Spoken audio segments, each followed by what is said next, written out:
Durante esta conferência e em outras reuniões recentes, muitos de nós se perguntaram: o que posso fazer para ajudar a edificar a Igreja do Senhor e ver um real crescimento no lugar onde eu moro? Neste e em qualquer outro encargo relevante, nosso trabalho mais importante sempre é o que realizamos dentro de nosso próprio lar e na família. É nas famílias que a Igreja é estabelecida e o real crescimento ocorre. Devemos ensinar a nossos filhos os princípios e as doutrinas do Evangelho. Precisamos ajudá-los a ter fé em Jesus Cristo e prepará-los para o batismo quando tiverem 8 anos de idade. Precisamos nós mesmos ser fiéis para que eles vejam nosso exemplo de amor ao Senhor e à sua Igreja. Isso ajuda nossos filhos a sentir alegria no cumprimento dos mandamentos, na felicidade da família e na gratidão pelo serviço ao próximo. Dentro de nosso lar, devemos seguir o padrão dado por Nefe ao dizer: trabalhamos diligentemente para persuadir nossos filhos a acreditarem em Cristo e a reconciliarem-se com Deus. Falamos de Cristo, regozijamo-nos em Cristo, pregamos a Cristo, profetizamos de Cristo e escrevemos de acordo com nossas profecias para que nossos filhos saibam em que fonte procurar a remissão de seus pecados. Trabalhamos diligentemente para proporcionar essas bênçãos a nossos filhos, frequentando a igreja com eles, realizando a reunião familiar e lendo as Escrituras em família. Oramos diariamente com nossa família, aceitamos chamados, visitamos os enfermos e solitários e fazemos outras coisas que permitem que nossos filhos saibam que os amamos e que amamos nosso Pai Celestial, seu Filho e sua Igreja. Falamos e profetizamos sobre Cristo ao dar uma aula na noite familiar ou ao sentar com um dos filhos para falar do amor que temos por esse filho ou essa filha e sobre nosso testemunho do Evangelho restaurado. Podemos escrever a respeito de Cristo enviando cartas aos que estão distantes. Os missionários no campo, os filhos nas Forças Armadas e nossos entes queridos são todos abençoados pelas cartas que escrevemos. Cartas de casa não são apenas rápidos e-mails. As cartas reais proporcionam algo tangível que se pode tocar, ponderar e entesourar. Ajudamos nossos filhos a confiar na expiação do Salvador e conhecer o perdão de um Pai Celestial amoroso, demonstrando amor e perdão em nosso próprio papel de pais. Nosso amor e perdão não apenas atrairão nossos filhos para perto de nós, mas também edificarão a fé na certeza de que seu Pai Celestial os ama e que Ele os perdoará, caso se arrependam e se esforcem para agir melhor e ser melhores. Eles confiarão nessa verdade por vivenciarem o mesmo com seus pais terrenos. Além do trabalho que faremos dentro de nossa própria família, Nefe ensinou que trabalhamos diligentemente para persuadir nossos irmãos a acreditarem em Cristo e a reconciliarem-se com Deus. Como membros da Igreja de Jesus Cristo dos Santos dos Últimos Dias, todos temos a bênção e a responsabilidade de compartilhar o Evangelho. Alguns daqueles que precisam do Evangelho na vida ainda não são membros da Igreja. Alguns já estiveram conosco, mas precisam sentir novamente a alegria que sentiram quando aceitaram o Evangelho anteriormente na vida. O Senhor ama tanto a pessoa que nunca teve o Evangelho quanto a pessoa que volta para Ele.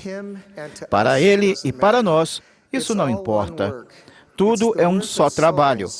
É o valor das almas, sejam quais forem suas condições, que é grande para nosso Pai Celestial, para seu Filho e para nós.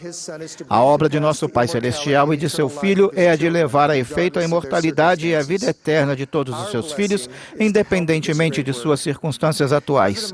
Temos a bênção de ajudar nessa grande obra. O presidente Thomas S. Monson explicou como podemos ajudar ao dizer: nossas experiências missionárias precisam ser atuais. Não é suficiente lembrar e ponderar experiências passadas. Para sentir-nos realizados, temos que continuar compartilhando o Evangelho de modo natural e normal. O trabalho de compartilhar o Evangelho de um modo natural e normal com aqueles por quem temos carinho e amor será a obra e a alegria de nossa vida.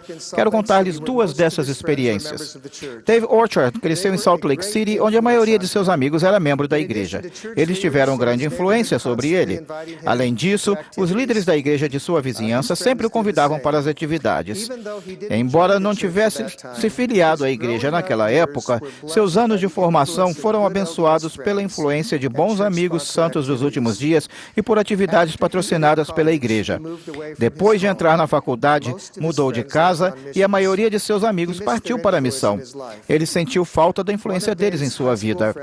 Um dos amigos de Dave, do curso médio, continuava em casa. Esse amigo se reunia toda semana com seu bispo no empenho de colocar sua vida em ordem e poder servir como missionário.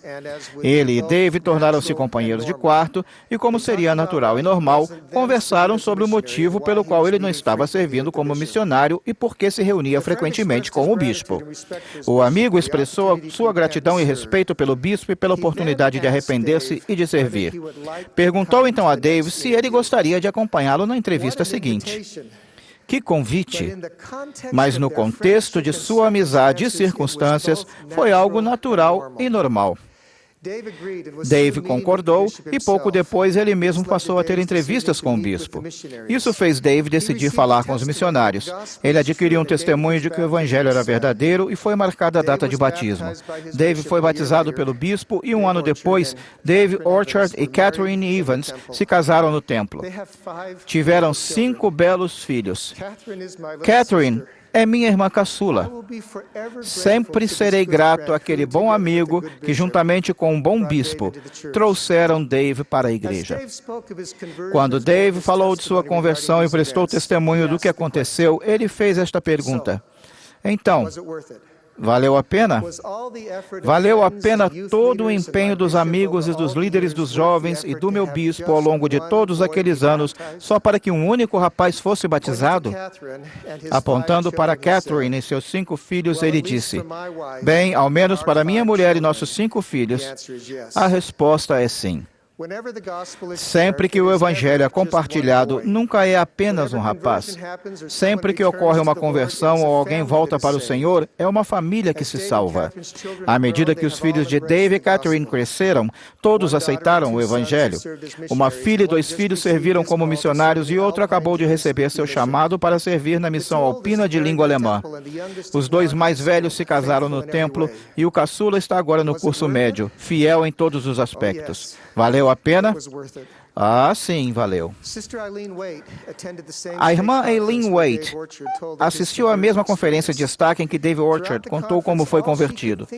Durante a conferência, ela só conseguia pensar na própria família e, em especial, em sua irmã Michelle, que há muito estava afastada da igreja.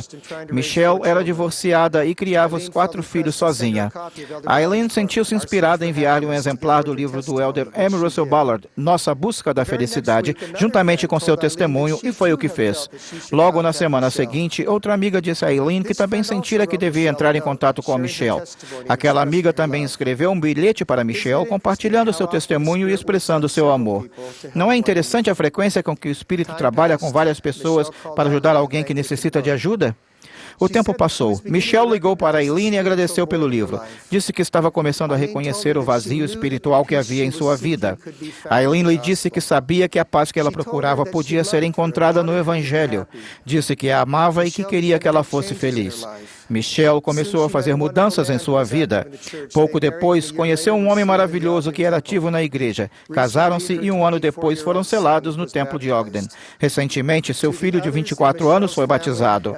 Aos outros parentes de Michelle e a todos os outros que ainda não sabem que esta igreja é verdadeira, convido-os a considerar, em espírito de oração, se esta igreja é verdadeira. Deixem que sua família, amigos e os missionários ajudem.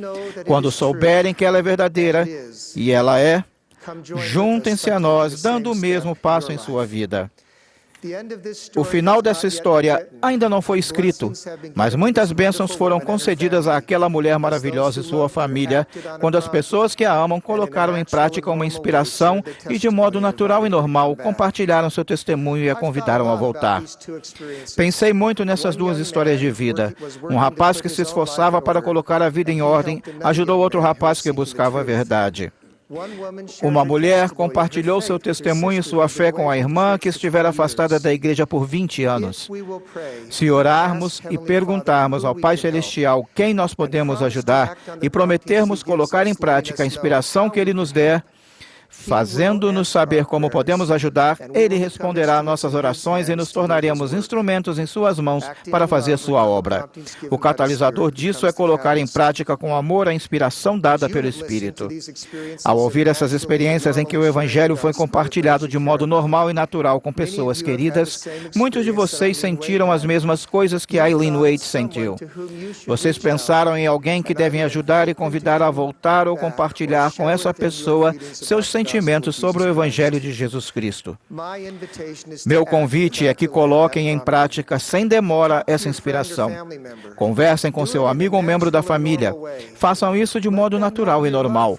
Façam com que a pessoa saiba do amor que vocês têm por ela e pelo Senhor. Os missionários podem ajudar. Meu conselho é o mesmo que o presidente Monson lhes deu tantas vezes neste mesmo púlpito. Nunca demorem em atender a uma inspiração. Ao colocarem em prática a inspiração fazendo-o com amor, observem como nosso Pai Celestial usa a sua disposição de agir para realizar o milagre em sua vida e na vida das pessoas com quem você se importa. Meus queridos irmãos e irmãs, podemos edificar sua igreja e ver um crescimento real se trabalharmos para proporcionar as bênçãos do Evangelho a nossos familiares e entes queridos. Esta é a obra de nosso Pai Celestial e seu Filho.